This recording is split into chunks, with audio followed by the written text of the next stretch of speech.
Non smart out, James, come on. I'm not a top button dude myself. I would do top button, because if we don't do the top button, the second one busts open. I think that's what's happened with mine. I've obviously been training too much recently. You ready? Get up.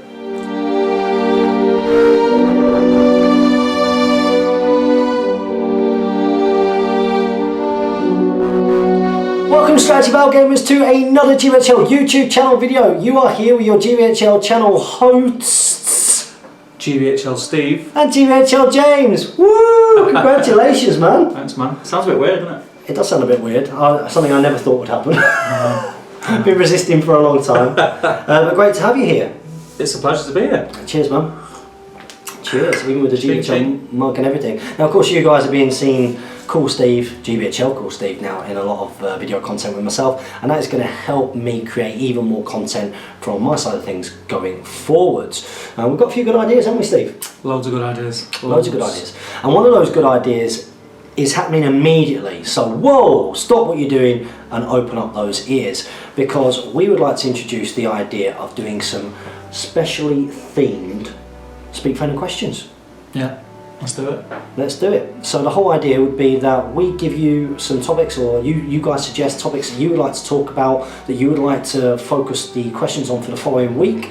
We'll make those a special. Now, we won't do specials all the time. That doesn't mean that questions that aren't to do with those special topics won't be read out, but it gives that little bit more impetus to really jump in on particular topics that we talk about. Now, one topic that I really want to get on, because it was the one that everybody was asking about after talking about how great the Scouring of Cheshire was. What's that called, Steve? ARDACON. ARDACON! ARDACON October. If you don't know what ARDACON is, where have you been? It is the first SBG convention, worldwide convention. We've got players coming from across the world for SBG International. Forge World and Games Workshop are going to be there. It is going to be the Disney-esque experience of the SBG world. It's happening in central Manchester from the 21st of October to the 23rd. So if you've got questions about ARDACON, whether you're planning on coming or not, you just want to know something about it. If you're planning on coming and you've got questions about the tournament, about the hotel, about absolutely anything, comment below and ask your questions for next week's Speak Friendly question, which will be your ARDACON special. Nothing left to do but to read out your first question. What have we got, Steve? First question is from Aussie Bushcraft. Do you want me to read it? Go for it, man. He says, "Hey guys, Lizard Boy has just got me into Lord of the Rings SBG. Well done, Lizard Boy. Well done. I so far have 6 Uruks alerts and have ordered some scouts. Just wondering what some good tactics for Isengard are, and whether it would be better to buy a second-hand hero or something like the Siege Troop pack that comes with a captain." Good stuff, matey. So Isengard are a really good, solid place to start. I think it's really cool that he's gone for a scout theme to start off with. Not necessarily the most competitive build, but really cool to look at. Yeah, the Uruks have they've withstood the test of time, haven't they? Because they were like the early minis, and they're still very competitive. Yeah, they're solid, aren't they? Yeah, they're a good force. Fight 4, strength 4, the ability to get lots of defense 6. Although you're a scout, you won't necessarily have that. But even being defense 5, you know, it's not terrible. Although there is a lot of good armies back out there at strength 3 and a lot of Elven shooting at the moment. So do bear that in mind. That's not why you're doing this. So you're looking at how to expand on that army. You've got Lurtz at the moment. Again, probably not the most competitive choice of hero, but damn cool. Yeah, it looks awesome. Really cool. And probably one of the profiles that we will talk about when we do our next rules you'd like to see looking up Fallen Realms. So do keep an eye out for that video, which might actually come up before this, might be out on Saturday, depending on how my editing goes. So if you're going to recommend to him to go for the next step, so he's got some scouts, he's got some normal Uruks, he's ordered some scouts. You've got to go for the sort of GW invented heroes, because they're the best value for money, I think. And I think some more Uruks, standard Uruk warriors, because you can just build them up to be awesome. Uruk captains are good. Yeah. Absolutely. It's got a lot of options in there. Pikes are good. It depends what way you want to play them. I think that's the beauty of them, because you've got a choice of how you want to play them. You can have them as a shooting arm if you want to. Now there very much is, and it is a Speak Friendly Question FAQ video. If you've not gone and checked out that playlist, do. If you're new to Speak Friendly Question, it's a good one to go and dip into, because of course we do get some questions quite regularly, and we did do a Speak Friend and Question Q&A on, you know, what do you think of this Isengard army? Because it's one that comes up quite a lot, because there are some different builds out there, and there is definitely kind of a competitive build that you would go for. But I would say that the next level for yourself is to get yourself another captain, just a basic Uruk captain to start off with, and some more troops is a good way to go. Then as you start looking for your third war band, that's when I think that you should start looking at maybe getting your crossbowmen and your Rasker in there. From a competitive point of view, if you want to go for an Uruk Scout army, that's when you want to max out your bows really, and use your third bow limit. But just some suggestions there. And he's mentioned about should he get the siege troop pack who's got a captain in it. If you want the siege weapons, go for the siege weapons, but you can convert a captain from a normal warrior very, very easily. Plus eBay's full of Uruks. Always has been, always will be, because there's so many available. But yeah, let us know how you get on. Let us know how you get on. If you think that siege engines are cool, then go for it. Don't tend to see them on the table that often, but it is quite cool when they do come up. So thank you very much for that, Aussie Bushcraft, and well done, Lizard Boy, for getting your mate into the game. And he's now in the loop, Steve. What does that mean? That means you're stuck in a loop now, mate. You've got to ask us a question next week. There we go. So welcome to the loop, buddy. Next up we have Saruman the White. It's Lizard Boy himself. He's put, what is a good competitive army list for Minas Tirith? Well, should we start off with that? Yeah. That part? He's put, is there any big tips you can offer when it comes to playing a Minas Tirith army? So a competitive Minas Tirith list. Elites are a good way to go. You fight in Court Guard because of the high defence. But I've seen a mixture of a lot of different Minas Tirith armies.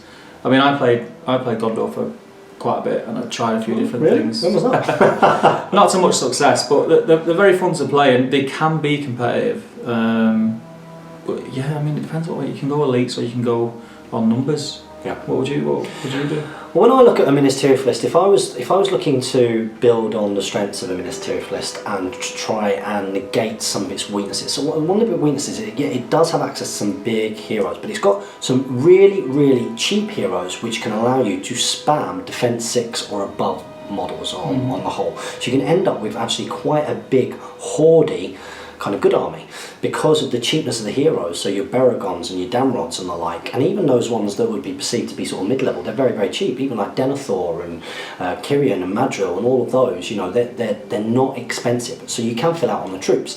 Now you can go the way, they've got some very, very good elites. So as Steve mentioned, you know, Fountain Court Guard, so you actually managing to get Fight 4 in there, and you've also got the ability to go to Defense 7.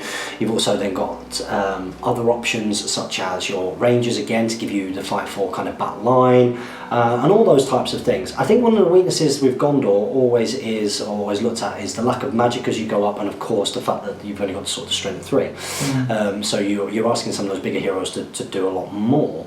But I actually think some of the best Gondor armies I've seen have been the chaff armies, the armies where you've got loads of basic Warriors of Minas Tirith as front line, defense 6, just loads of them, loads of cheap heroes spammed out, and then they're backed up by all the Fight 4 stuff, trying to max out the bow limit where you can, and just giving your opponent loads and loads and loads to deal with. Like, yep, there's going to be some things you struggle with. You know, Urukai are actually pretty horrible to play against when you're a Gondor, because they've got that Fight 4, they've got that strength 4, and they've got that defense 6.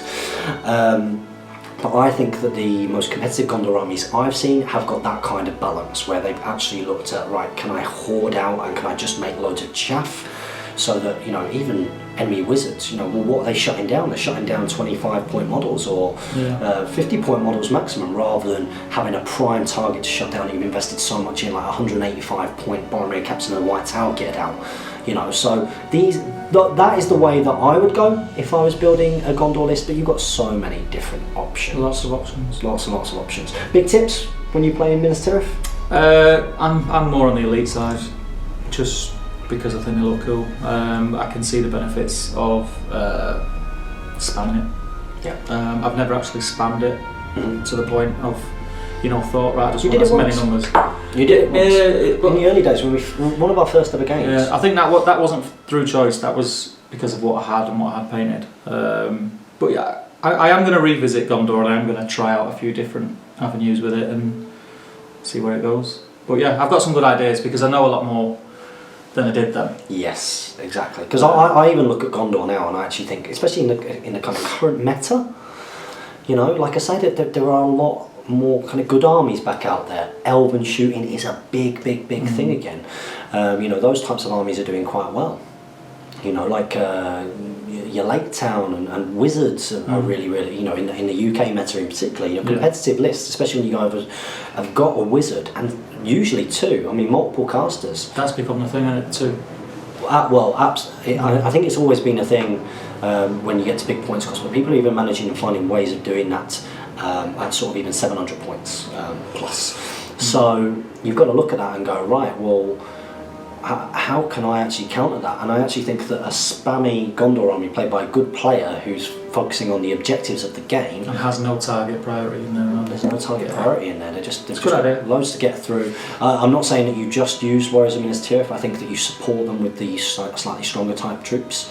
I even think it's worth chucking in a couple of knights, not loads, but just a couple of knights, just so that you are getting a little bit of killing power back. But that's not your priority. Your priority is to present something to your opponent that is just going to take them that long to get through. Yeah. You know, and by the time they do, you know, in a tournament situation, your hour and a half, hour 45, 2 hours is gone. You know, so that's the way that I'd look at it. You've put here for Stein my army, which is more worth buying, Círdan and Madril or Faramir and Damrod. I know which one I'm going for. Faramir and Damrod for me. Both are very good. Both are very good. But for starting out and learning how to use the Force, I'd go Faramir and Damrod. Yeah. You've got a lot of options with Faramir. Yeah. Círdan and Madril are pretty much as is. Yeah. The profile. There's no additions to it. Yeah. They're good. So, yeah, they are good. They're good. They're cheap mid-level heroes, but I think Faramir is your mid-level Gondor hero who is very versatile and do lots with.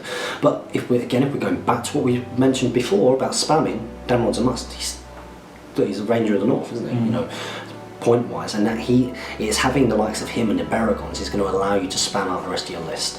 You might not decide to go that way. You might decide to go very elite-y. You might decide to use the fact that you've got cheap heroes, so then be able to take a Captain of the White Tower. Do bear in mind though, if you do that, you are going to be relying on Captain of the White Tower to do an awful lot, which he can do. But what points level are you playing? What you like to come up with? Is he going to get shut down out of the game? So big things to think about. It's put. My mate Aussie Bushcraft should be in the comments here somewhere. Yep, we've just spoken to him. We will be playing some battle companies whilst he's building up his force. Great news, good way of getting into the game. Finally, let's get a quiz in. Oh well, okay. This time we're doing Minas Tirith.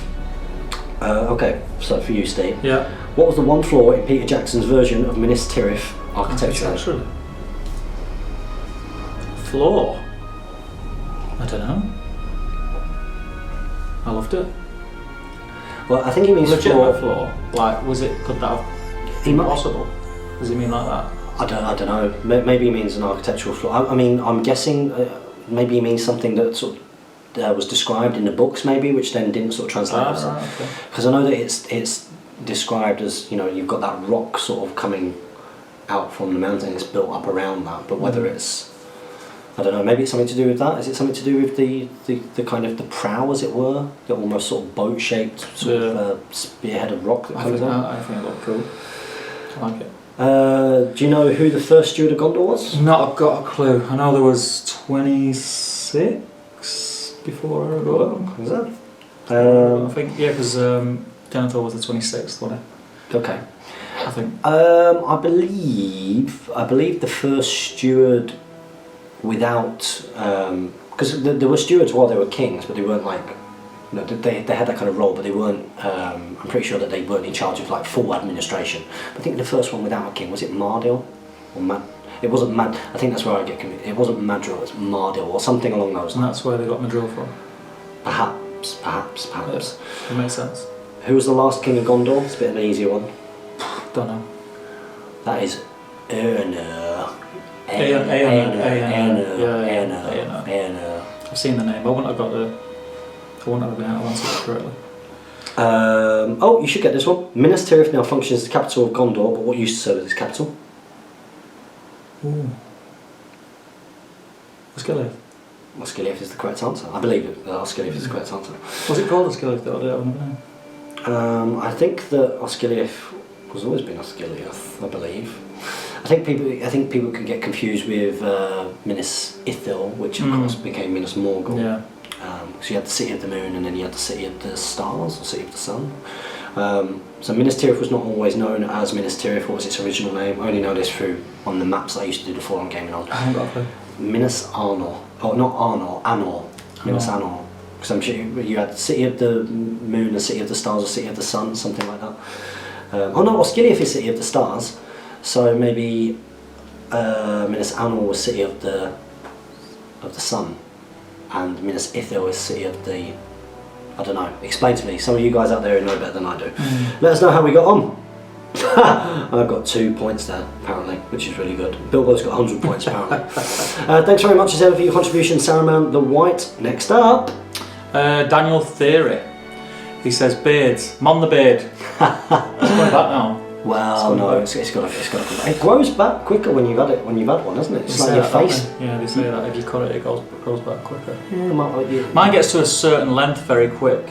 I get like a stubble very quick, and then it kind of slows down. And, yeah. There's a bit which is like a couple of weeks away from where I am at the moment, where it gets really itchy as they start to like curl around Yeah, and because go it into your curls skin. around. Yeah. It's like little spears going into your face. But no, I will have to shave this off. It's not coming back. Keep it for ARDACON. tell Jane that people are screaming for it. Yeah, well, apparently so. At least Daniel Theory is. Right, he says, honestly, I think some people suit beards, and you're one of those fellows.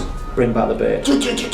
Having now worked my life routine back to something more stable, I should be well on for keeping back in the loop. Woohoo! James, you will most certainly cry at everything in relation to your baby. For the 9-month build-up for my son, plus the 3 years since, you just can't help it. You will never do something more amazing. Congratulations. Do you agree with that? Yeah. No, hesitation. It's, do you know what? It's hard to explain. As soon as the baby comes along, it's like people who have babies understand what it's like. You can't really describe what it's like to have kids. It's something you can't describe. It's you hear it all the time. Oh, I fell in love with the baby straight away. And you can't put it into words what it's like. It's amazing. What is it? Is it the fact that there is a life that is dependent on you? That there's a huge amount of responsibility? Well, it's that miracle of you've made another person, and then from him being it is a miracle, isn't it? It's crazy. Religious or not, it is a miracle. It is, and then them growing, and you see their personalities growing, and it's just every day. My kids every day shock me and make me laugh. Every day, it's something different. Some of the things come out of it is just amazing. You'll love it, mate. You'll love it. I can't wait. My question this week is: if you were to have a new rulebook for Middle-earth SBG, would it be good and evil or separated into films, race, etc.? Thank you kindly. So what would you do if there was a big rulebook for Middle-earth strategy battle gaming? Yeah, how would you divide it in? I'd stick to the same format as. Do you remember the one book to rule them all? Where it was good and evil, and then you started in factions, and it went through the factions on each one. I mean, I don't know how else you do it really. I think that's a good way of doing it, because you obviously all of the good can be allied and all the evil can be allied. I think that would be the way to do it. So you'd have good, you'd have evil, but within that you would have not just necessarily your individual sort of army list, but also your kind of, because it looks like it might be going that way, your kind of expanded army list where you get all formations or effectively and the different buffs you get and things like that. Yeah, exactly. So you can pick the chart from the Charge of Helm's Deep or whatever. And it's got the stuff in there. It would be really. It looks like a nice big book, which is what we want. I love the big books. Love it. Yeah. More the better for me. Absolutely. Just something really, just a huge amount of value. I'd be quite happy to spend a bunch of money on it. Yeah, definitely. So thank you very much for that, Daniel Theory. Next up we got Dan Phil. He's like, hey, I've just got into SBG. Good man, well done. I've wanted to for many years. Anyway, I finally got into it. I'll be playing here and there, but I mainly want to recreate battles from Middle-earth. So does anybody have any tips on me from where to find terrain, castles, or tips on building, etc.? Is this you, Steve? Are you Dan Phil? Is this a planted question? Well, there are a couple of YouTube channels out there that are very, very good at instructing you on how to build terrain to recreate Middle-earth, especially. One of those is Luke. He doesn't do Middle Earth. He doesn't do Middle Earth. There is one person in particular who focuses on Middle Earth. Any idea who that is? This guy. Hey! It's the Cool Steve picture. You know that's getting screenshotted out. Guess who's back? Hey! That picture was used for ages. Still pops up now and again. Yeah. Steve, what do you think? So yeah, your YouTube channel is? Top Table Wargaming. Search it on YouTube. There's loads of stuff. Obviously, being mainly a Hobbit player, there's lots of Middle Earth builds and things like that, and builds associated with Middle Earth, and there'll be a lot more stuff coming as well. So yeah, but there's loads of stuff. As James said, Luke's APS is a good terrain tutorial channel, and they're a terrain shooter. Yeah. Mel. Loads of really good ones. But if you specifically want Middle Earth builds, you know what's coming, don't you? Check my channel. You know what we've not done for ages, don't you?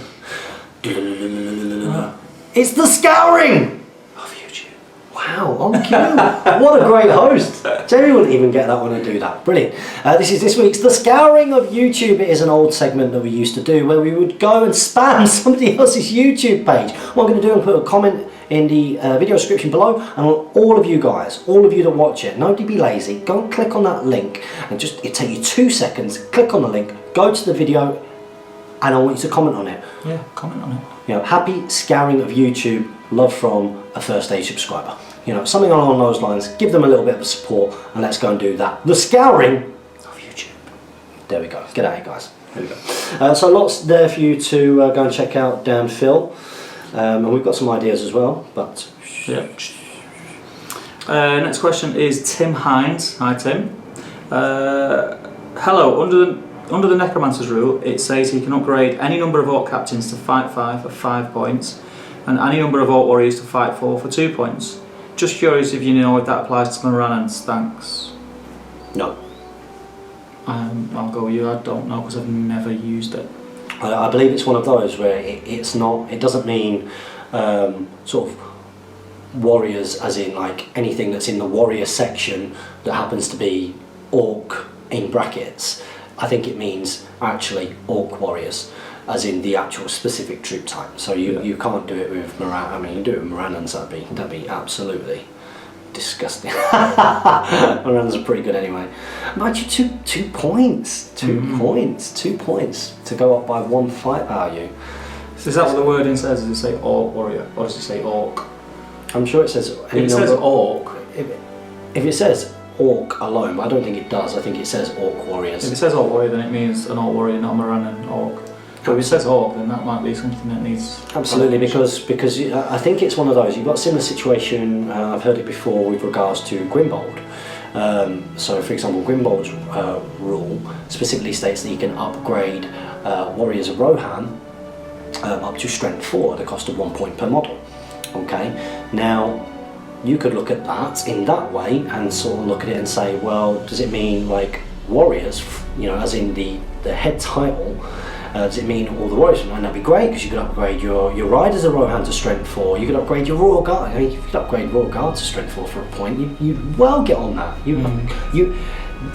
I would do that all day long. That'd be awesome. You would see Royal Guard in my armies all the time if you could do that. That'd be amazing.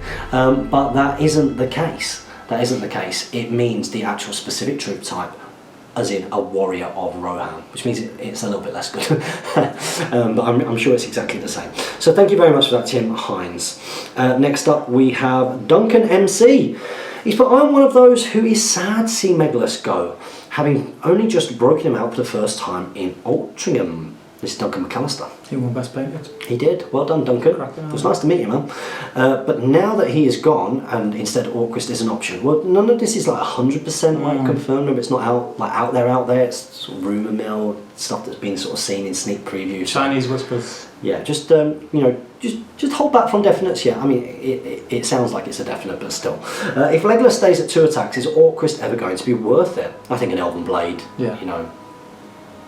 An Elven Blade is just look at the predominance of heroic strike in this game, and it's it's D3 as well. Wounds against orcs.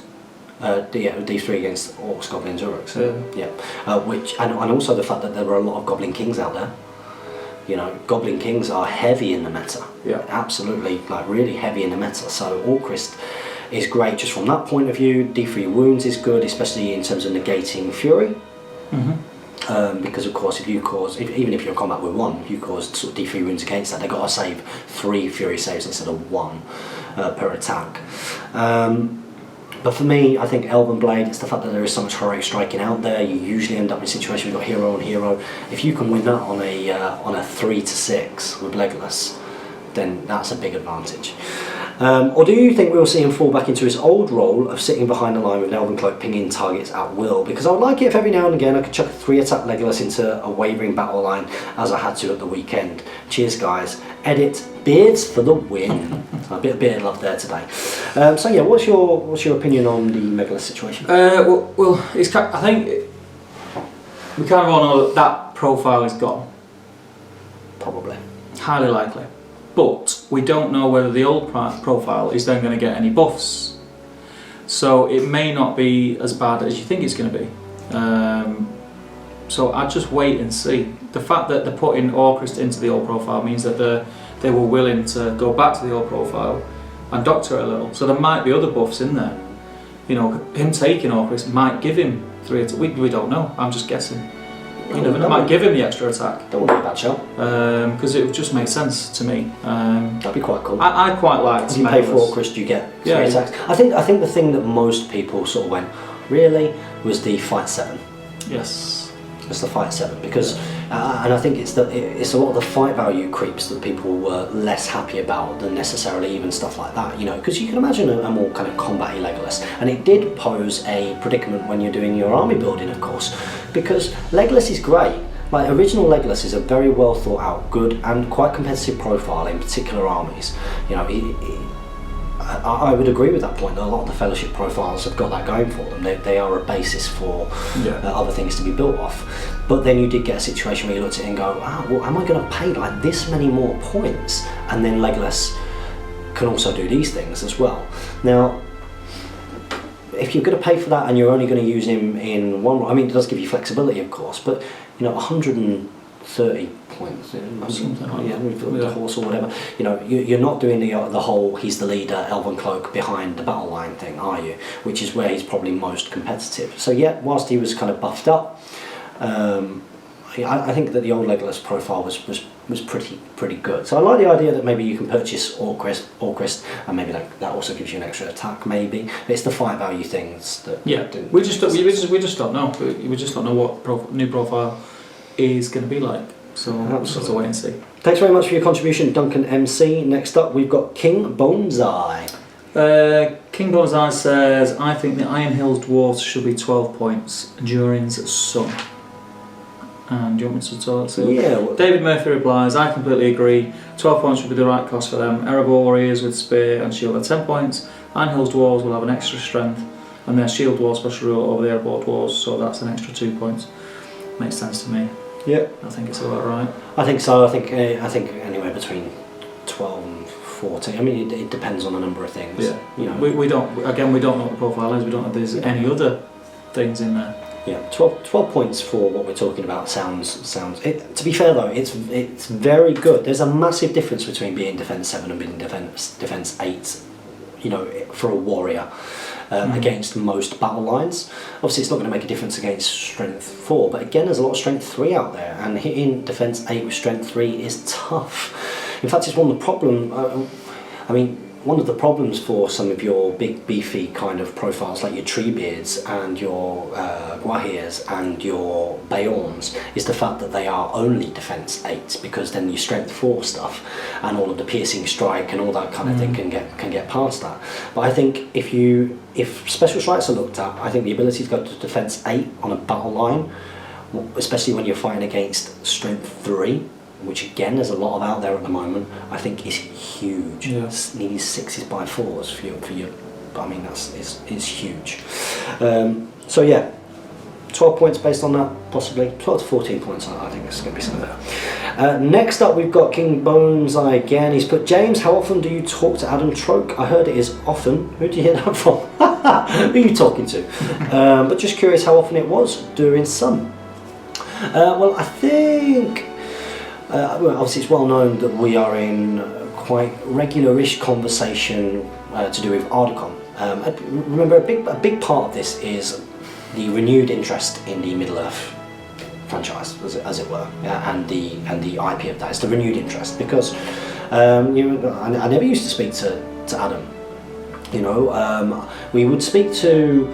You would get Simon Grant. I like Simon. Obviously, you see him at the events, and Nick Bateson, because were running the events, would kind of come in on the page. Simon, in particularly, when some of the newer stuff was coming out, getting involved. But what we're seeing now is a sort of an increased level of relationship between the community and because of course it benefits them massively to have everybody on side, and likewise we want them to do well because we want the game to live long and prosper, right? So that means that there is a lot more interaction. Of course, he was at your tournament at the weekend. He was, so I was very privileged. Not just Adam, a lot of the guys from GW and Forge World were there. It's good. Well, a lot of those guys were part of the community anyway, aren't they? Plus I paid them. Well, they are. You've got to think like your Jay Clares and your James Browns, and you can say Sam Jeffrey now has got a job there, and all of that gang. They worked for them anyway, but they were huge fans of Lord of the Rings, even when it looked like it was going to be put to the side. So that's one of the good things about sort of having, especially Jay, I suppose, getting that role in there, is that he is one of us. I know that it's changed slightly, of course, because he has to be a little bit more guarded, and people will now start to talk to him, ask him lots of questions, and it'll all be about work all the time for him. So he's got a little bit of a break, but he does love what he does for a living.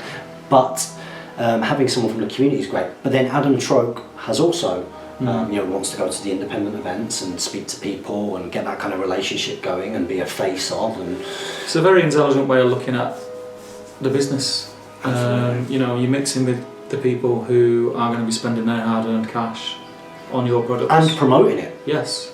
And promoting it. I'm not getting paid to do ARDACON, so stuff like that. We're not getting paid to do the YouTube channel. No. So that's what.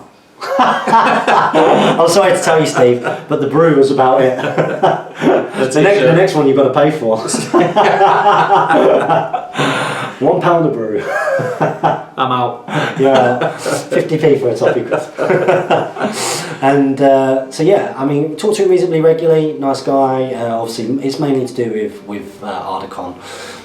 In particular, just making sure the logistics of all of that is good, because if you've been living under a rock, then you won't know that Games Workshop and Forge World are going to be there and be a big part of the event, not just in terms of what you'll be able to see there, but in terms of what you'll be able to touch and what you'll be able to take home with you for the first time ever.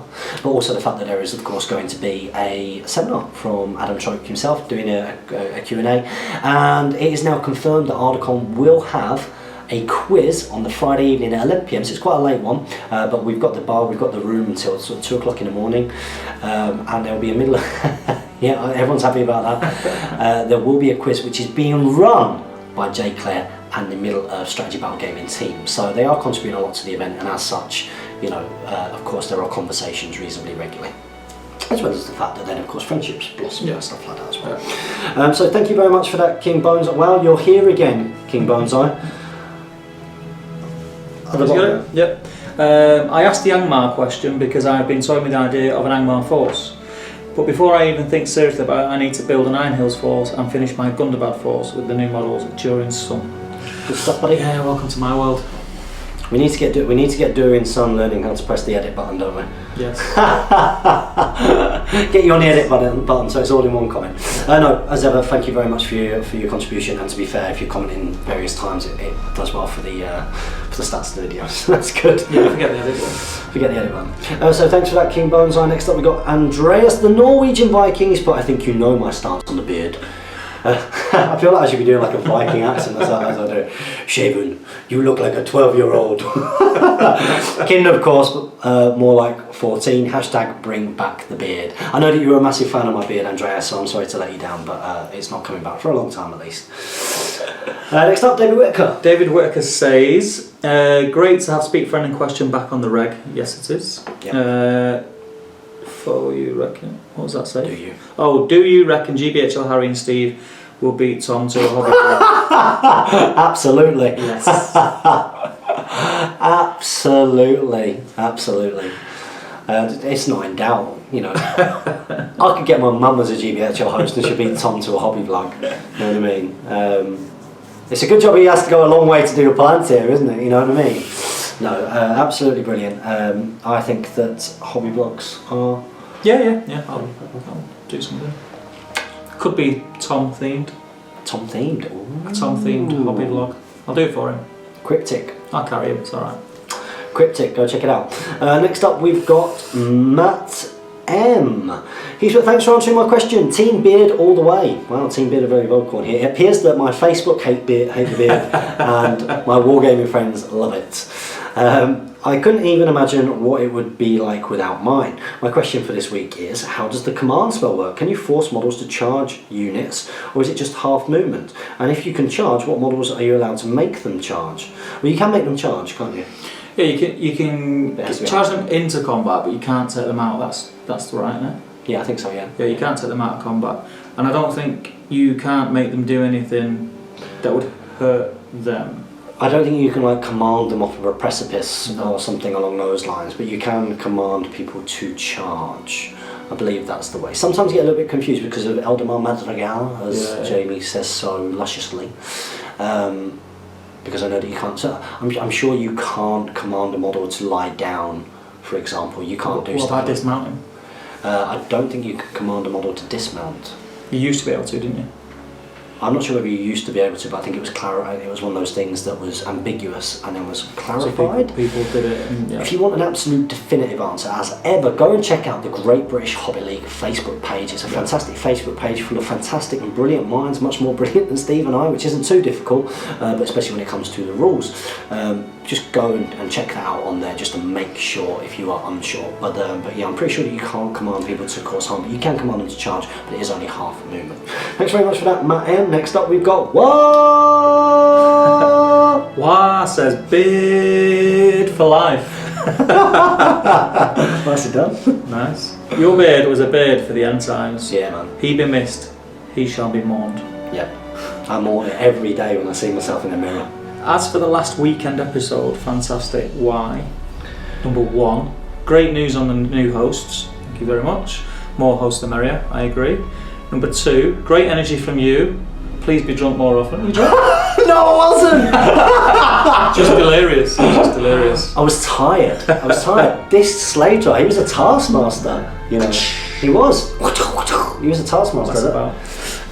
Number 3, your baby news is just fantastic. My little one just turned 2 and it's hands down the best thing since sliced bread. It's so very true. Cheers, man.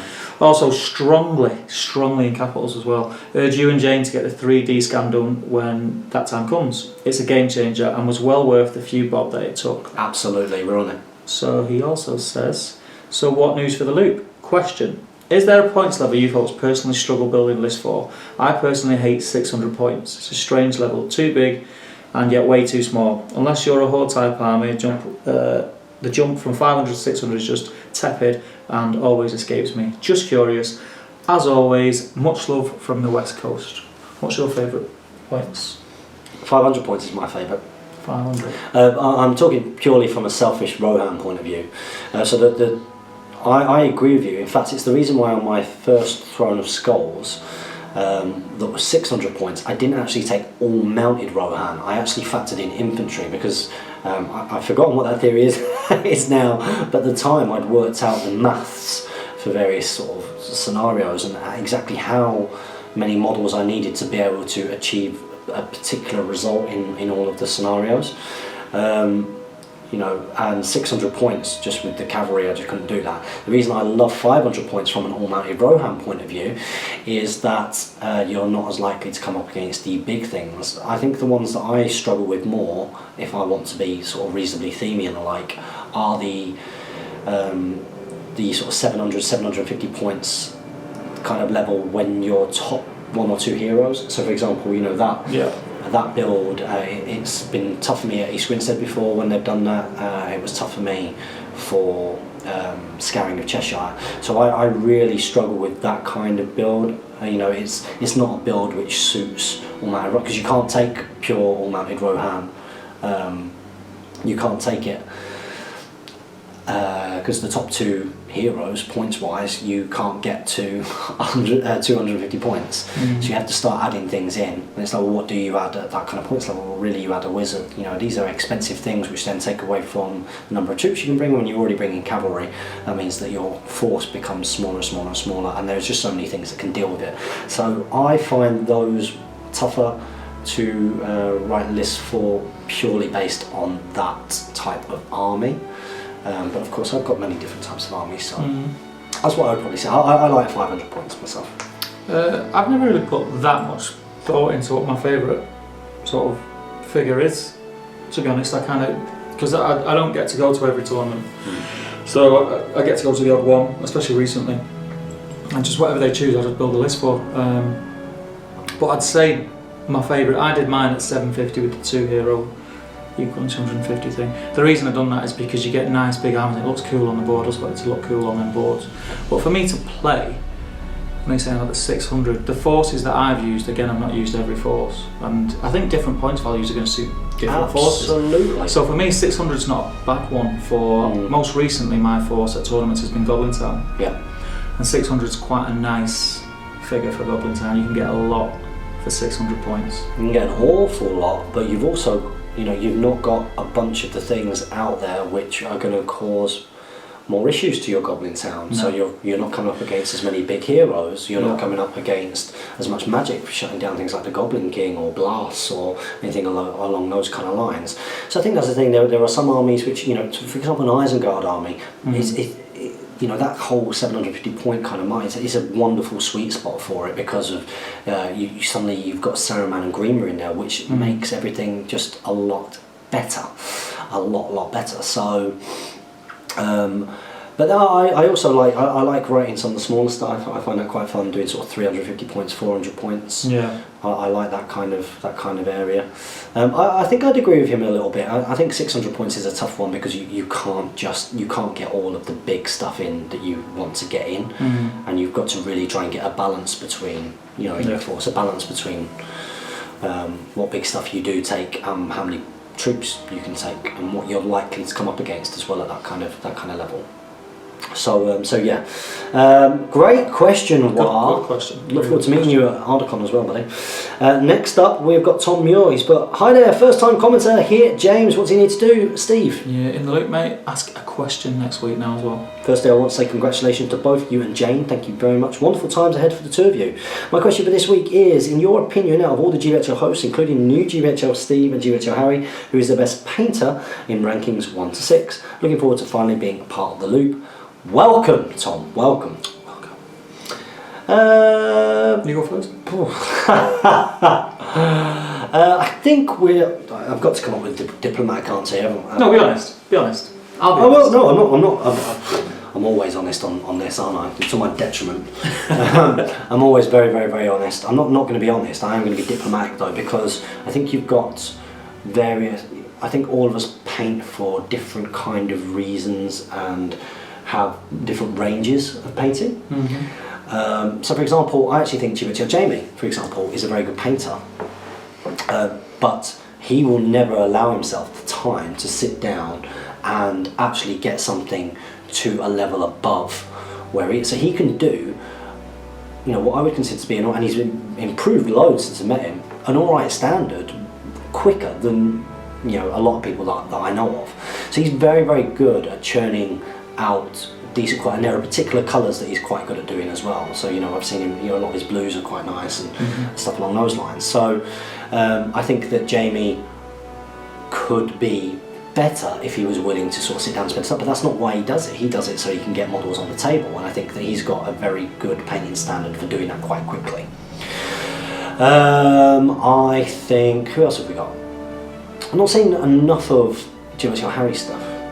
No, I've not seen a lot of it. I think that GBHL Harry, again, I don't think that he sort of is mega into paint. I like his hobby. I think him and his girlfriend sit down and kind of do it together as a thing. Right. So I'm not really sure you know, I think I'd have to see some of his stuff in front of me now to, but I can remember sort of looking around his hobbits and you know, some of them being like, wow, they look really, I think the thing I really liked about them was they were all very unique.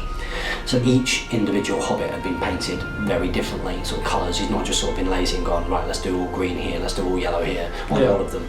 They all look like they're a bit of a ragtag, so that's pretty good. But that's the only thing I've really got to go off with that from memory.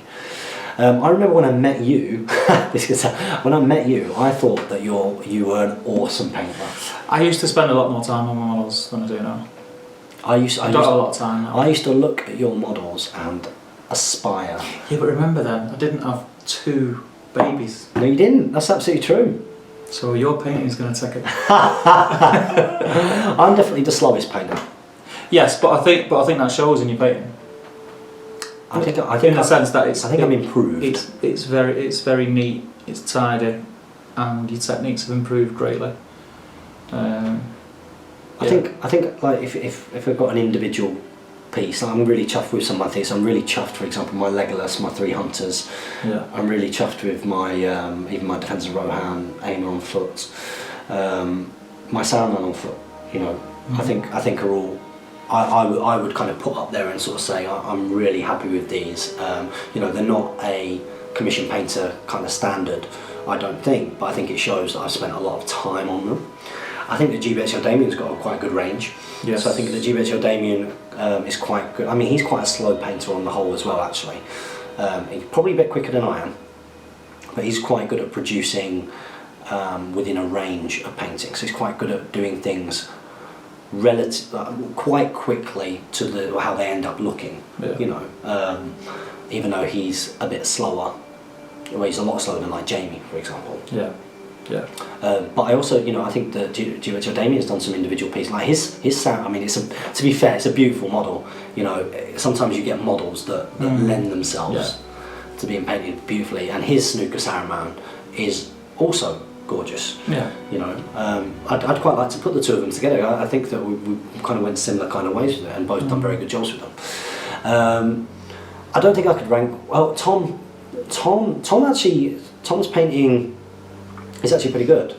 I don't think he spends an awful lot of time in it. I think his techniques overall are relatively basic. I think I remember him explaining to me once that he's literally quite neat with his base colours and his selection of colours, and he's literally kind of an ink dip, dry brush kind of painter.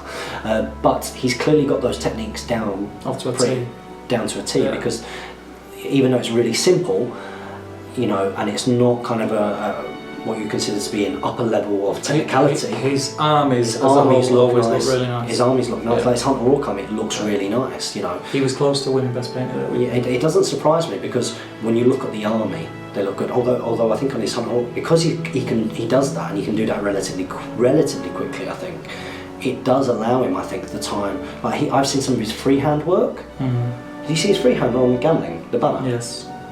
Now that's up there with some of the best painting I've seen, you know, like full stop, in terms of freehand. It's incredible. So it's really interesting. I think we've all got our strengths and our weaknesses. Yeah. I think for me, I was a better painter 12 months ago than I am now. Simply for the reason that I've not painted. Practice. I've not painted for about 12 months. It makes a massive difference. I started put paint on a model for the first time this year, day before yesterday, and that's the first time I painted this year. So I'm hoping to get back up there. But I think I would put myself, Jamie and Harry in one category. Just for the reasons with Harry is I've only seen his hobbits, and I've not really analysed them, I've just looked at them in passing. And I'd put yourself, Damien and Tom in the next category. I wouldn't number them 1 to 6. Yeah, I know what you mean. Because some of your stuff is really nice, then I've seen some of Damien's stuff is really nice. And like I say, Tom has got a very uniformed, everything's very neat on Tom's. And Damien's is very neat. I've seen a lot of Damien's stuff. Damien's Azog is really nice. I think people have different takes on other people's styles. Yeah, absolutely. Like I really like Damien's Azog. Really liked it, and I think I remember saying it to him that it was really cool. And he wasn't shocked that I said it, but like I kind of got the impression that of all the models that were in front of me that I was looking at, he wanted to pick Tazog as one of his best. Yeah. But I thought it was really, it was dead neat and really nice. I really I've liked seen that. I've seen that before. I've seen people pick out models of mine and sort of gone, oh, you know, really, and I've looked at it and I've thought, well, I personally don't think. The Three Hunters was really interesting for that. A lot of people like picked out, for example, that they really like the Gimli. Now, as far as I was concerned, I'd not finished the Gimli. Yeah. You know, I thought that the best overall paint job on the Three Hunters was the Legolas. You know, because I had some really nice soft blends and colours, and you know, everything seemed to look quite well. But then you had Kev Lawrence, you know, from Shadow and Flame. He said that the Aragorn, he said from a technique point of view, the Aragorn, you know, from a technique point of view, was by far. Yeah. People look for different things, so he's a painter, so he'll be looking for them techniques. Finding things that I've done completely by accident. and you'll get that, and then you get people like myself, who's just like a, you know, bog standard painter, and just from there, does it look good? Yeah, it looks good. That's a really nice paint job. Rather than looking, oh, he's done this and he's done that. I think you're a good painter. I think you're a good painter. It's just practice, isn't it? Yeah. I think that if you were like, right, and you had to do a week's worth of painting, I think that from that first day to then what you were doing by the end of the week, if you were painting the same thing and you were just having a couple of hours, I think that's the same with everybody. You fall out of practice with painting really, really quickly. You know, it's one of the reasons why one of the first things, like, people are different, but one of the first things that I will paint on a model, if I can, is the cloak. One of the skin first.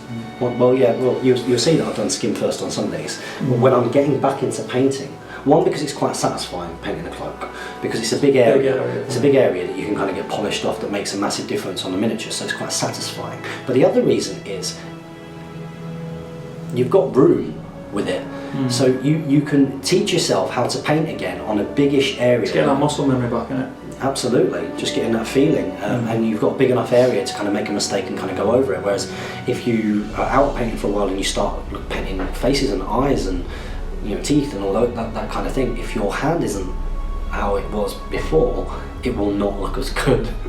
and you've got to literally paint the whole thing again because it's a small surface area. So yeah, very interesting question. Hope you enjoyed the answers, guys. Let's move on to the next question. Oh, here we go. So next up, we got Waltman RPs, but thanks for answering my wall of text last week. It's a pleasure. I didn't realise I typed so much. My question this week is, I know Jamie hates them, but why does everyone consider Goblin drums to be terrible? I'm not saying I'd never give them up, but almost in every game I've used them, they've never let me down. And if your opponent isn't careful, they'll turn around and hurt you. Orc drum. I've never played against one. I don't want to leave the script. Will you be able to get Yeah, well, I've never played against one, I've never played with one. We'll just have a quick look.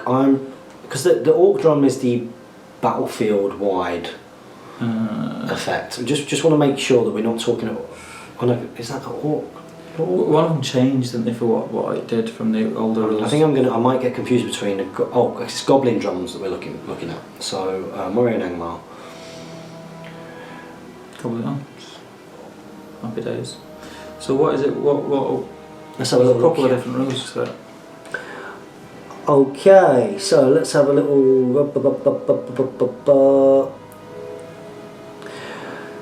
Okay, so first of all, it's quite expensive. It's 100 points. You do get the two Moria Goblin drummers with it, but bear in mind that they've only got one wound. They've only got one wound each, and their defense 4. Okay, so once they're dead, I'm guessing nothing else can pick it up. The Moria Goblin drum is moved the same way as a heavy object, so killing one. It's the price of 25 goblins. Yeah, I think that's the thing. In a goblin list, there's a lot. Yeah, they get the added courage, but Fury deals with that. All good models will suffer -1 to their courage values, which is pretty cool. But again, ring wraiths are doing that a lot of the time in an evil force. You tend to see a lot of ring wraiths around, so they're covering that kind of basis. So Fury and ring wraiths are kind of dealing with those benefits.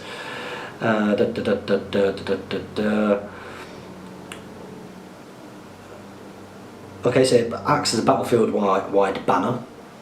That's pretty good, but it's 100 points. Yeah, so a banner's 25. Banner's 25. And what's a horn?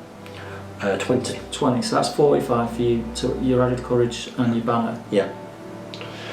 I think the main issue here is the cost. I think that if you were to reduce, I think that should be 60. yeah, maybe even less. I think that it's the points cost for what you're getting. So yeah, it does sound really good, but you know, things like that are going to be target priority. You know, can it be passed on? I'm not too sure. I don't think it can. You know, I've not seen them, and if you're not seeing them, there is a reason. Especially if you've gone to as many tournaments as we have and haven't seen them. It's 25 goblins. It could take someone a whole game to kill 25 goblins. Yeah, absolutely. Absolutely. I think the rules are good. I think they're cool rules, but it's 25 goblins. Yeah, too expensive. Too expensive. You see that with quite a lot of things, like some of the special banners and the like. You know, they're really good, but they're probably too expensive to put into a game and still be effective. So I hope that helps a little bit. Neither of us have tons of experience with the Goblin drum. I played against Orc drum a couple of times, but I just took him out and just went pow, pow, pow, pow, pow, shoot him. Target priority. You see. Once he's gone, he's gone. So next up. Is it Philip Curran? It certainly is. Philip Curran says, 2 more hosts for GBHL is great news. More content as always welcome and appreciated. Ha! More hosts doesn't always mean more content. The question I pose to whomever may answer, possibly a Steve and Harry SFAQ, is, as someone who doesn't own the Hobbit rulebook, how do Galadriel Knights compare to their Rivendell Knights counterparts? The difference for me, they're fairly similar. I think the difference is the lance and the defence. Extra defence. And I think that when you work out the cost of what they are, they end up. Rivendell Knights are very good value, and they get to carry everything. They get everything. A Rivendell Knight is an Apache gunship. Yeah. A Rivendell Knight is an Apache gunship kind of model. A Galadriel Knight is a Snatch Land Rover. A Galadriel Knight, the Galadriel Knight profile is a good profile. Don't get me wrong. I think they've got fast horses, haven't they? Have they got faster horses? I think they've got fast horses. They just don't. If they could have a lance, that'd be awesome. And the Rivendell Knights have heavy armour as standard. Yep, so they got heavy armour, and then you can purchase a shield for a point. Whereas the Galadriel Knights are just normal armour. Yeah. I think the great thing about a Rivendell Knight is the ability to do the dual role, which is required really if you're looking at doing a all cavalry force. So something that you have to do if you're building a all-mounted Rohan list is, of course, your advantage is manoeuvrability and being able to try and outmaneuver your opponent. But you're not a threat if you can't shoot at them. You've got to be able to pose a threat so that they have to kind of come to you and chase you, and then you try and exploit that. At the same time, that's then you've got to be able to hit hard when you do hit. So you've got to kind of take a certain percentage. You've got to sort of use the fact that you've got the 100% bow limit that you can exploit to outshoot things. You need to still take quite a lot of bows, but then you've also got to take things like your Sons of Ale, your Royal Guard, on a lesser extent, so you can also hit reasonably hard. The good thing about the Rivendell Knights is that they can do both of those rolls together for 22 points and better, because they're better at shooting and they've got a higher strength bow, and then they're pretty good on the charge as well. They might not have the extra attack that Son of Ale has got, but they've got the lance. So Lance is better. If they win the combat, they're probably going to kill what they hit a lot of the time. They are very good. It's basically pure forces. But yeah, if you don't own the Hobbit rulebook and you want to have a little bit more of a look at a comparison, then go and check out the Heroes and Villains of Middle-earth PDF, which is on the Games Workshop website. If you just type in Heroes and Villains of Middle-earth PDF, you can go onto the Games Workshop website and you can have a little bit of a look at the profile. So thank you very much for that. That's the Rivendell Knight, the Galadriel Knight. No, but he doesn't own the Hobbit rulebook. Right. It's just the Hobbit. Yeah. So thanks for that, Philip Curran. Next up we got Darren Arnold? Amor. Right up here, Arnold. Having a big beard myself, I obviously sit in a pro beard camp. You rocked that face foliage. Well, thank you very much, buddy. My question, which Middle-earth themed scenery that you don't own would you like to add to your collection? Well, I currently own Middle-earth down in my cellar. Yeah. Your storage unit.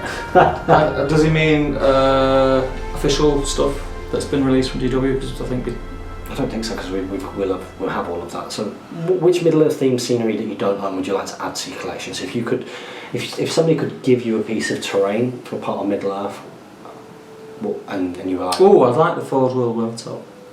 Oh, would you? Yeah. The Forge World one, yeah. Yeah. I've got one half made. Would you sell it? If I had it, Yeah. no. Yeah, you would. The Forge World one? Yeah, you would. No. Yeah, you would. No. Yeah, the Forge World. I love it.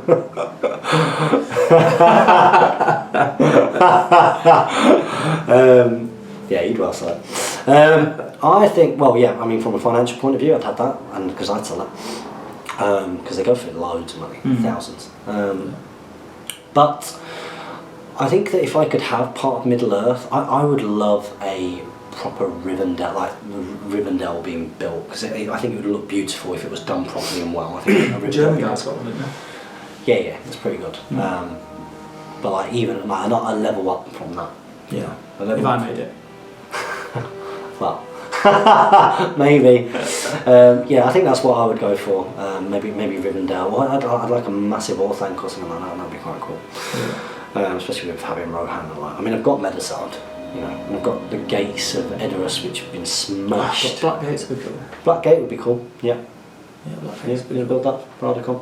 Get it on. There's loads of stuff on the to-do list, isn't there? Certainly is. Lots to look forward to, guys. Thank you very much for your question, Darren and more. Next question is from David Murphy. Hi, Dave. I think we can say with good confidence that at some point someone will make new Lord of the Rings films. It's just a matter of time. So many classic films get remade, I think it's inevitable that the Lord of the Rings films will be redone. Personally, I'd like it if somewhere down the line someone else came along and made new Lord of the Rings films, because in my lifetime I'd love to be able to go and see the Lord of the Rings in the cinema as a new experience. But I don't want anyone to touch them for at least another 20 years. I wouldn't disagree with that. I think that'd be quite good. Yeah, I want more films, because obviously the more the better. You know, you want as much of that content as possible, but then at the same time there's a worry that someone will ruin it. Yeah. But then you had that. We all had that worry when the Hobbit came out, and some of us were happier than others, and like you know, would they ruin the story? And I guess lots of fans of the books had that worry when it came to the movies. And I guess each of these things is just somebody's interpretation of them, and it's just down to you whether you end up liking it or not. I would like to see more in the future. I think I'm with you. Seeing a different Aragorn or Legolas. Yeah, of course it would, because it would be Gandalf won't be Gandalf, right? Absolutely. Well, look at any remake. Look at any remake. So, what's some famous remakes? We'll be them old guys. It's not as good as the original. I remember Absolutely. the original. But there are lots of movies out there that have been sort of redone over time. That Name one that's better than the original. It's been redone. A remake. A remake that's better than the original. Wow, that's a good question. That is a tough one. I've got to think of some remakes. I'm thinking of a few now. Remakes better than the original. I've got one. Go on. 2. Go on. They're better than the original. Oh, 1. Go on. The second one's controversial. Superman. No chance. Yeah. Absolutely no chance. I like the newer stuff. No. I was a massive fan of the older stuff when I was a kid, but you see it now and it's proper naff. Batman, The Dark Knight. That's the Dark Knight series are much better. But that's not a remake of the movies. It's a retelling. It's not. Well, it's the same Superman. That one's not really a remake. It's not a remake. No, we'd have to look at something, because that's using an actual film that's been actual film. Tell you what, comment below. Yeah. Comment below. We want to hear loads and loads of remakes. Yes, it is ARDACON special next week. Don't forget that. We want your ARDACON related questions in the comment section below, so that we can talk about all things ARDACON next week. Hopefully I'll be able to answer most of those questions. But we also want to hear films that have been remade. And are better than the original. Or even just films that have been remade, so we can't mind that, because we can't think of any. Okay? I can think of those, but they're all naff. Yeah, I was thinking in my mind before, like Total Recall. No, the new one is awful. It's awful. It's a terrible movie. So cheers for that, David Murphy. Next up is Callum Dees. But hey guys, it's been a while, but life gets in the way sometimes. I guess I'm still attempting to write my first list, as I want to start playing a game with my collection of Minas Tirith warriors. Good man. I'm not sure what to choose. You've got 36 warriors of Minas Tirith, you've got 32 rangers of Gondor, you've got 6 knights of Minas Tirith, 4 guards of the Founding Court, 3 Osgiliath veterans, Faramir, Damrod and Boromir. From this, what would you guys recommend I put into a list? What to avoid or what to purchase next? Thanks again. It's looking at the previous quite similar question, really. Yep. I think we kind of answered it before, but you've got a good foundation from the list that you said. Yeah. For having shields at the front with defense 6, backed up by 5/4 rangers. Yeah. And then you can have like a little elite unit with knights and Fountain Court guard in it. Yeah. I think you do very well. There, haven't you? Yeah, 3 wars. You've got 3 heroes. I think next hero to try and get hold of, if you can, is try and get hold of a Beragond. Try and have a game with Faramir, Damrod and Boromir leading all warriors of Minas Tirith, backed up by rangers. Obviously stick Within the bow limit. And let us know how you get on, because I'd be interested Yeah, to hear that. absolutely. There you go. Market research. Steve going back to the Gondor. So yeah, good luck with that. I would say next purchase, maybe get a few. You probably need 2 more Fountain Court Guard. Maybe get some Citadel Guard as well, 6 Citadel Guard, and also get yourself. Who's got that? Get Denethor and a Beragond. Yeah, Denethor and Beragond are fun. And then you've pretty much got everything. Denethor's a lot of fun to play with, and he's very cheap for what he is. Certainly is. Next up, David Murphy again. Good to see you at the weekend. It was. I'm slightly annoyed about Legolas being gone, because I bought the model for the profile. I don't like the model. I don't like I didn't completely agree with the profile, especially with Fight 7. what we said before. I liked how in combination with the extra attack and fight value, he didn't have the Elven Cloak, so his role within the list has changed. Yep. Was changed, should I say. I don't enjoy using Shooty Legolas. He's boring to use since all you ever do is auto hit with him. I also think Legolas is quite a balanced profile. Yes, he's Fight 7, 3 attacks, 3 might, 3 fate, and can be mounted, but with defense 5 and only 2 wounds, he's actually quite soft. I would have liked the profile kept as 3 attacks, but apart from that, I'm happy with the Hobbit profiles. I'm happy that the Hobbit profiles have been scaled to be in line with the Lord of the Rings profiles. I think we're all happy with that. Yeah. Isn't it interesting that people were kind of happier with the idea of scaling back more so than the idea of bringing, scaling forward, so creep across the board, that people are actually really open to that idea of actually taking things back. So, should Azog and Bowl be as expensive and have that kind of high fight value? Are they really better fighters than, I think there's loads of ways you could go with it, and I think maybe Fight 6 and they get the increased fight value on the charge, like Aemma's rule, something along them lines may work for them. I think it's cheaper so you can get them in more. Yeah, I think it's in good hands for the guys to come up with something that's going to work. I understand what you mean. I think that Legolas becomes more interesting when he's part of a fellowship. A fellowship. And remember, that's what he's written for originally. It's just that profile has then kept on and then is used in shooty Mirkwood lists. And that's when people can start to go, well, he's the general, he's the Elven Cloak behind the line doing this, and it does seem a little bit kind of autopilot sometimes, but you can get some cool moments. It's a good way of countering other things which are pretty nasty to see on the battlefield. It's quite good with fell beasts, it's good with shamans, banners, banners aren't filthy, but you know what I mean. It's good at taking out stuff like that. But I think Legolas, when you play him like either 3 hunters, or I think that it is quite cool because you can't just rely on his shooting alone. It's when he's then put in there with other things that can shoot. So for example, when I went to Nova, I did take Legolas. I took Legolas, and of course he was assisting with his shooting and a shooty army, and then it was just a case that he could be a bit of a hand grenade if I needed to hold things off while everything else moved away in the blinding light bubble. So yeah, it is very interesting. I kind of like your suggestion, Steve, the idea that if you get Sword Quest he does get the extra attack. I think the thing with Legolas is, I think because he is such a good profile and people, the shooty old one, and he's saying it was quite boring. I wouldn't have said boring, but I sort of agree. I know where you're coming from. The thing with that is, if you change that, there's going to be something else then that becomes the thing that everybody takes, and there's always going to be one thing that everyone wants to take over something else. So if you took the Legolas profile out, something else would step into its place, and you get a lot of people using it. I think you're always going to get the profiles that are annoying. Legolas to play against is annoying, but can be quite cool to play with. Oh yeah, I mean, I hate playing against Legolas when I'm all mounted Rohan because he just kills my horses, like auto hits my general's horses and just dehorses them. But let's transport ourselves to second. It's probably what he's going to do. And my perception of Legolas in the books, and especially in the movies, of course, is that he is able to just go auto hit. Get it. And the number of games I played against Legolas where he hasn't done anything, don't get me wrong, he's a game changer and he's very good. His special is great, but I do actually kind of like, he's a balanced profile. You're still spending, even armor and stuff like that, or Elven Cloak, you're still spending around 100 points for a model that really you're paying those points to get 1 shot per turn, guaranteed. in that And role. even then, you're not guaranteed to win. And you're not guaranteed to hit. You're guaranteed to hit with auto, but you're not guaranteed to wound. A number of times I've played games using Legolas, not wounded anything because you took one guaranteed hit, 3 potential, 1 guaranteed hit per turn that can change the game. But a lot of the time on the wounding side of things, he's probably going to need 5s or 6s to wound, and you can go for a whole game of rolling 1s and 2s and even 3s and having to use might to get anything, you know. So I actually don't mind. I actually think Legolas is pretty well thought out. Thanks very much for the contribution, though. Certainly got the conversation going. What do you guys think? Next up, it's Mark Furness. Hey, Mark.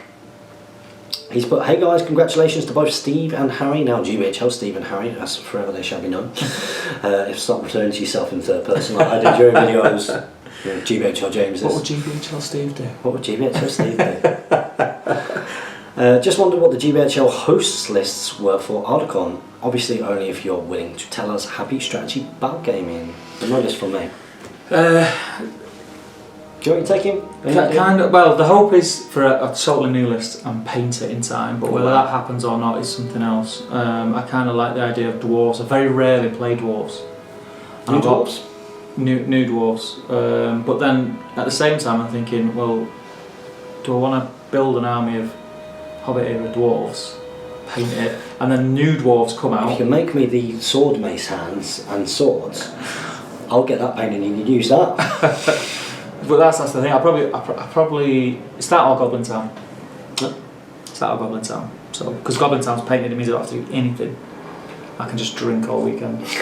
I've got no idea what the other guys will take. Although ARDACON has been described as being, you know, quite a fluffy event and all that kind of thing, there is of course a competitive element, you know, which will happen at any event on top table. It's a 100-point league event towards the end of the year, and it is the world's first World Team Championships. Huge. And whilst this is an open event, you know, there's no elitism in sort of selecting a certain group of people to come and represent their country. Anybody can come down and be part of that. It means that there is going to be, because it is Swiss ranked, some very competitive games at the top. Therefore, I don't foresee people being very, very open about their lists and what they're taking, and I'm certainly not going to put out there what other people are taking that they've given me on the questionnaire. Is absolutely not, because there will be a level of competitive play, because everybody wants to be part of the first ever World Team Championship winners for SBG.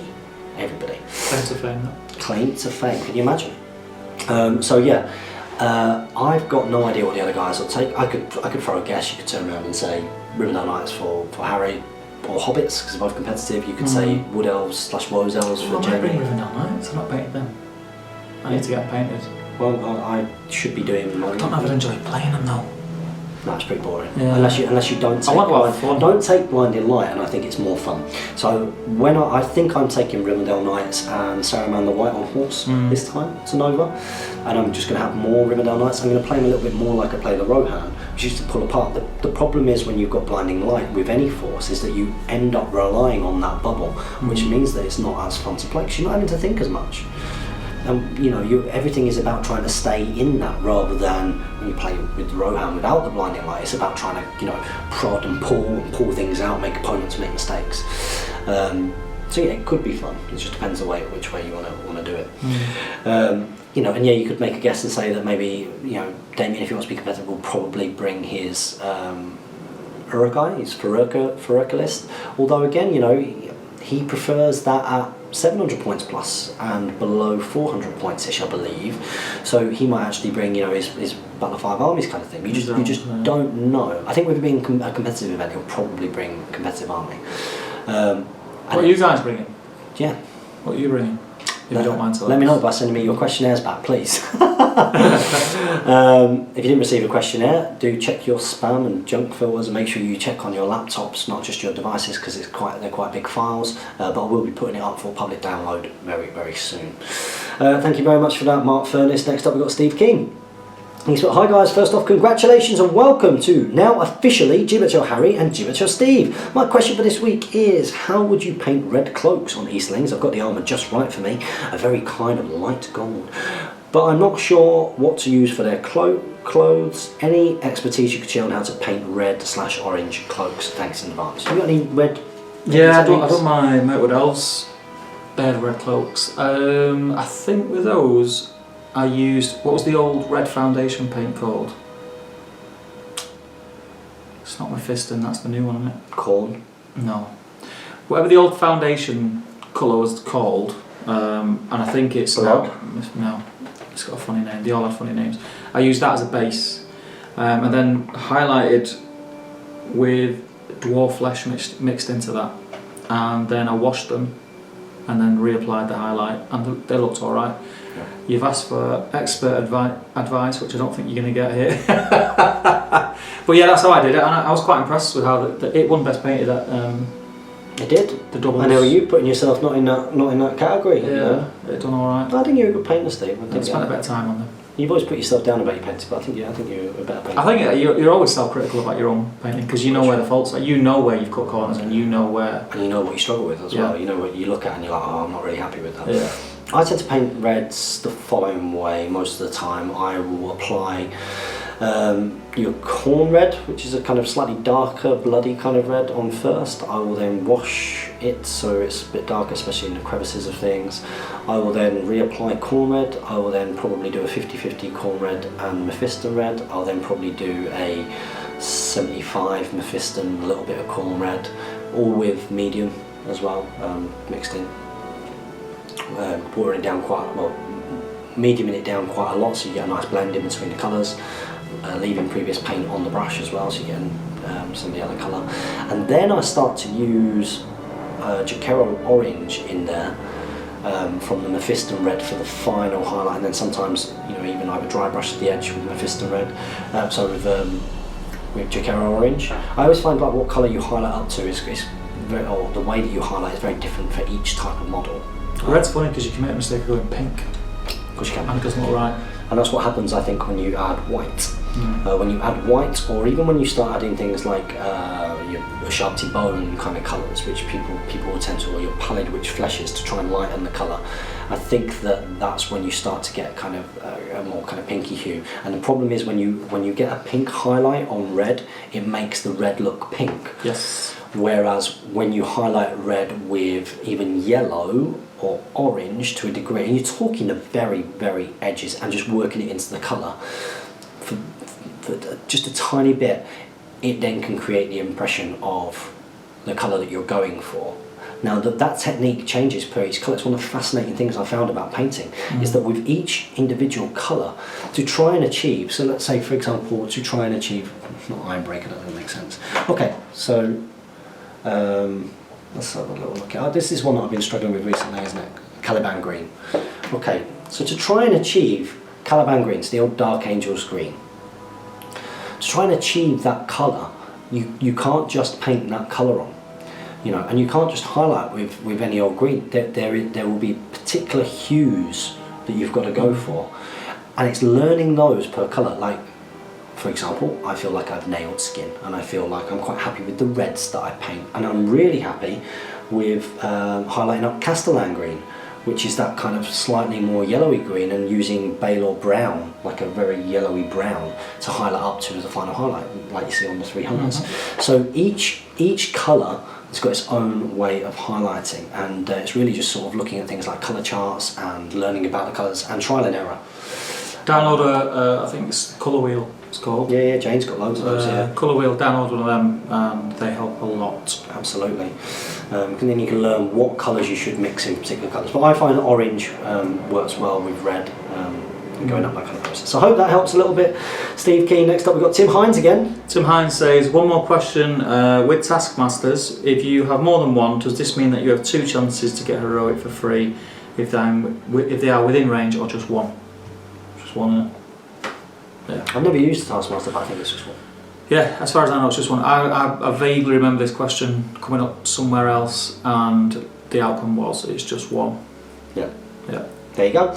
And our final question for what has been slightly longer, of course it's a celebration episode, because we've got GBHL Steve officially part of the team here. Remember, before we read this question out, before we sign off, next week is ARDACON special. I want all of your ARDACON questions below, all of them. Some of them, I might be able to answer, some of them I might not, but any question that you've got about the world's first ever SBG convention, SBG International in Manchester this October. We want them in the comment section below. Let's finish off with Terry Young. He's put, I definitely agree with Adam's comment, meaning Mr. Trope. Have the original Lord of the Rings profiles be the standard and make the Hobbit profiles fit them. A point that we agreed on before. Makes perfect sense. So, Steve, well, there's nothing left to do but to test your signing off skills. Now that you are officially a host, would you like to give it a go? You start. No, you start off. You start off. Oh, okay. Can you remember it? Yeah, of course. I've been doing it a while. We sometimes forget it though. Don't forget to comment, like, share and subscribe. Support your Hobbit hosts in the links below. Make sure that you go and check out our Facebook page and our Twitter.